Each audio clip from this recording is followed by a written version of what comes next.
kembali lagi bersama aku, Maria Prilin di Fakta Edukasi.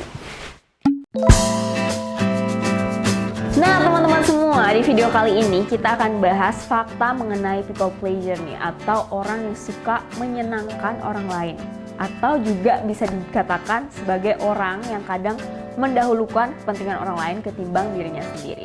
Nah kira-kira menurut survei bagaimana sih people pleasure ini? Fakta apa aja yang ada di balik mereka dan apa penyebabnya mereka menjadi seorang people pleasure? Tonton video ini sampai habis ya. Penelitian mengatakan bahwa 68% survei yang dilakukan terhadap people pleasure, mereka mengaku bahwa mereka sebenarnya menghindari konflik. Jadi orang-orang yang disebut people pleasure ini, kemungkinan besar dari mereka adalah mereka ingin menghindari konflik. Sehingga akhirnya mereka mengikis ego mereka atau kadang bahkan menutup ego mereka hanya demi supaya mereka tidak terjebak dalam suatu situasi di mana mereka harus menghadapi selisih dengan orang lain.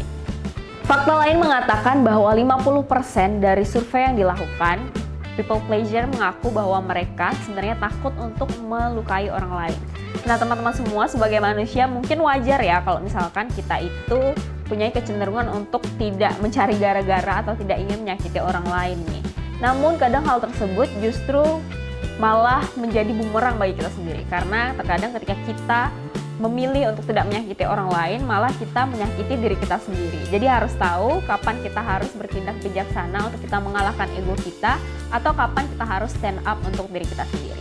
Fakta lainnya mengatakan bahwa people pleasure itu terjadi karena sudah kebiasaan. Karena 48% dari survei itu mengatakan bahwa mereka sebenarnya udah kebiasaan nih untuk mengutamakan orang lain. Teman-teman, hal tersebut bahaya ketika kita terbiasa untuk mendahulukan orang lain tetapi membelakangi kepentingan kita sendiri. Karena dengan demikian justru nilai atau citra yang harusnya kita bangun atau sesuatu yang harusnya kita tunjukkan itu malah kita tutup karena udah menjadi kebiasaan untuk kita selalu apa-apa mendahulukan orang lain, sehingga apapun keputusan mereka kita malah selalu ikut.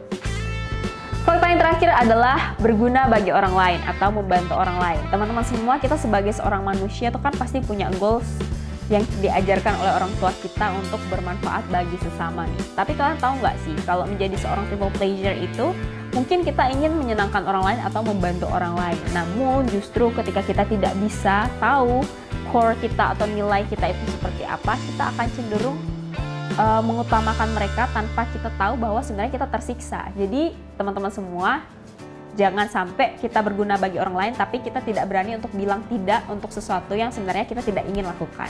Nah jadi sekian teman-teman edukasi semua mengenai fakta yang menyangkut tentang people pleasure atau orang yang suka mendahulukan orang lain. Kira-kira kalian termasuk orang itu tidak? Atau dari tadi fakta yang kita sampaikan itu udah ada nggak sih ciri-ciri dari kalian mengenai sifat-sifat atau sikap yang kalian miliki saat ini? Hati-hati ya.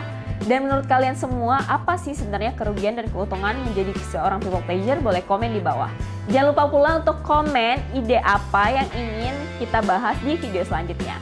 Jangan lupa like, comment, and subscribe video ini. Sampai ketemu lagi di video selanjutnya. Bye!